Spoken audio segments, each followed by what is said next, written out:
आज हम लोग पढ़ेंगे कक्षा 10 का हिंदी गोधली, जिस पाठ का नाम है नाखून क्यों बढ़ता है।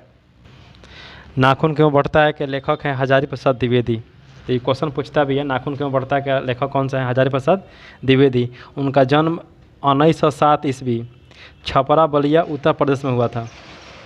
यानी कोई एग्जाम में पूछता है हजारी प्रसाद द्विवेदी के जन्म कब हुआ था, तो 1907 ईस्वी छपरा बलिया कहाँ हुआ था? उत्तर प्रदेश में हुआ था।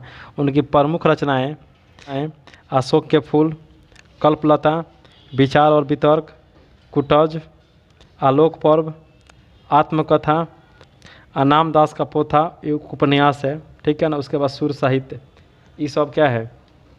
इसके प्रमुख रचनाएं हैं, ठीक है ना। लेकिन इसमें और भी है, जैसे आलोक पर्व पर साहित्य अकादमी पुरस्कार भारत सरकार द्वारा क्या किया गया? परम भूषण किया गया। किनको? हजारी प्रसाद द्विवेदी को। लखनऊ विश्वविद्यालय द्वारा डीलिट की उपाधि मिली थी। किनको? तो हजारी प्रसाद द्विवेदी की।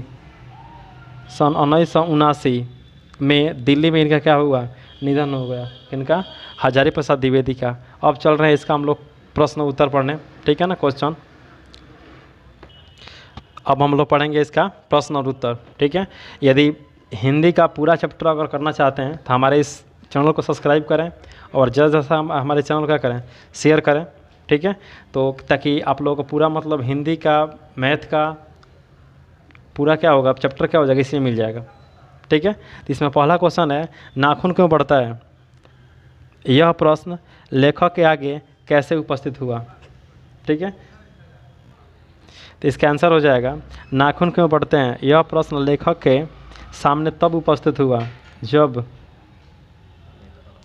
लेखक की छोटी सी पुत्री ने लेखक से पूछा, पिताजी नाखून क्यों बढ़ते हैं। एकदम आसान क्वेश्चन है, इसको याद करना होगा, ठीक है। यह प्रश्न लेखक के सामने कैसे उपस्थित हुआ, तो बस हम सिंपल आंसर इसका, नाखून क्यों बढ़ते हैं। यह प्रश्न लेखक के सामने तब उपस्थित हुआ जब लेखक की छोटी सी पुत्री ने लेखक से पूछा, पिताजी नाखून क्यों बढ़ते हैं। इसका आंसर हो जाएगा, ठीक है।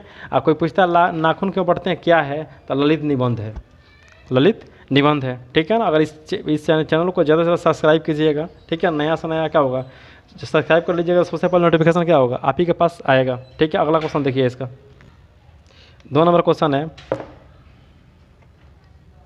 इसका। 2 नंबर क्वेश्चन है, बढ़ते नाखून द्वारा प्रकृति मनुष्य को क्या याद दिलाती है। तो इसका आंसर एकदम सटीक आंसर हो जाएगा, बढ़ते नाखून द्वारा प्रकृति मनुष्य को उसके पार्श्ववृत्ति की याद दिलाती है। एकदम कंप्लीट आंसर है, यानी कि बढ़ते नाखून द्वारा प्रकृति मनुष्य को उसके पार्श्ववृत्ति की याद दिलाती है। यानी कि जो पहले मनुष्य था ना, वह पशु के समान था, यानी कि पहले नाखून से ही लड़ता था, ठीक है ना। उसके बाद नया नया आविष्कार होता गया, औजार का आविष्कार होता गया, इसलिए अपने नाखून में क्या किया, काटता था। नहीं वरना देखिएगा पहले का, नहीं जो आदि मानव थे ना, वो अपने नाक को काफ़ी संवारते थे, क्योंकि उनका पहला हथियार क्या था, नाखून था, ठीक है। इसलिए उनको क्या बोलते हैं हम लोग, पार्श्ववृत्ति बोलते हैं।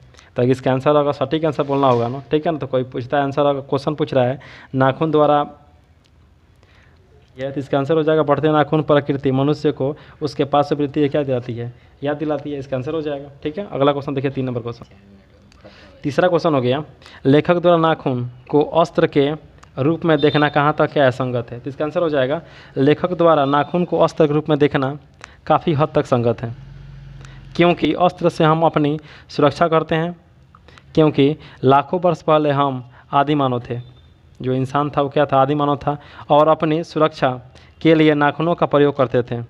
इसलिए नाखूनों को अस्त्र के रूप में देखना काफ़ी हद तक क्या है, संगत है। ये हो जाएगा इसका आंसर, ठीक है। एक बार और देख लीजिए, क्वेश्चन कह रहा है लेखक द्वारा नाखूनों को अस्त्र रूप में देखना कहाँ तक क्या है, संगत है। तो आंसर हो जाएगा, लेखक द्वारा नाखूनों को अस्त्र रूप में देखना काफ़ी हद तक संगत है, क्योंकि अस्त्र के रूप में हम अपनी सुरक्षा करते हैं।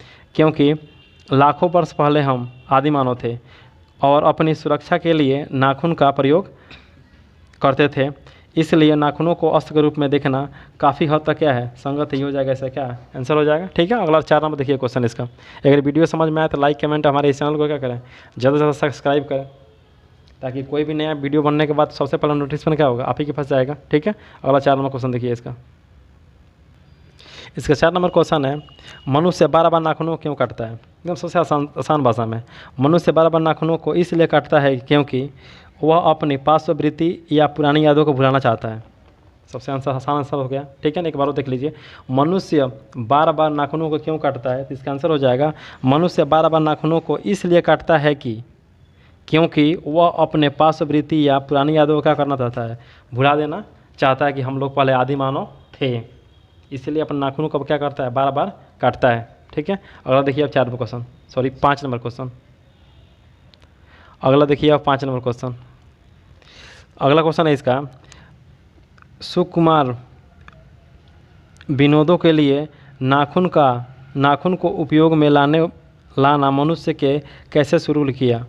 लेखक ने इस संबंध में क्या बताया है? आज से लगभग 2000 वर्ष पहले विलासी प्रवृत्ति के मनुष्य ने नाखूनों को खूब सजाकर संवारकर उसे विविध आकार प्रकार देकर काट छाट सुंदर और आकर्षक बनाते थे, जो उनके सुकुमार विनोद के काम आता था। लेखक ने इस संबंध में यह भी कहा है कि उस समय लोग अपने नाखून को मुंह से चिकना करते थे और अलता से रंगते थे ताकि उसका सुंदरता क्या हो जाए, बढ़ जाए, क्योंकि जो पहले हथियार था वो क्या था, नाखून था, ठीक है। अब देखिए इसका लास्ट क्वेश्चन, इससे अधिक क्या होता है यह नहीं पूछता है, ठीक है। 6 क्वेश्चन से अधिक क्या नहीं पूछता है। इसमें मेन क्वेश्चन 4 को है, लेकिन तो अब 6 बोल दे रहे हैं, ठीक है, कहीं आ भी सकता है, लेकिन 6 से अधिक क्या करता है इसमें नहीं पूछता है, ठीक है। नेक्स्ट अगला देखिए 6 नंबर क्वेश्चन इसका, नख बढ़ना और उन्हें काटना कैसे मनुष्य की सहज वृत्ति है, इसका क्या अभिप्राय है? इसका आंसर हो जाएगा, मानव शरीर में कुछ सहज वृत्तियाँ होती हैं, जैसे नाखून का बढ़ना, केश का बढ़ना, पलक का झपकना इत्यादि। जिस प्रकार मनुष्य का नाखून बढ़ाना सहज वृत्ति है, ठीक उसी प्रकार मनुष्य ने उसे काटना भी सहज वृत्ति में शामिल कर लिया है। इसका अभिप्राय यह है कि नाखून का बढ़ना पशुत्व का प्रमाण है और उसे काटना मानव का निशानी है। वह बढ़ाता रहेगा लेकिन हम उसे काटकर पशुत्व का त्याग और मनुष्यता को ग्रहण करते रहेंगे, क्योंकि पशु बनकर कोई आगे नहीं बढ़ सकता। इसका क्या हो गया, आंसर हो गया, ठीक है। यदि वीडियो समझ में आए तो लाइक कमेंट और शेयर करें। जय हिंद।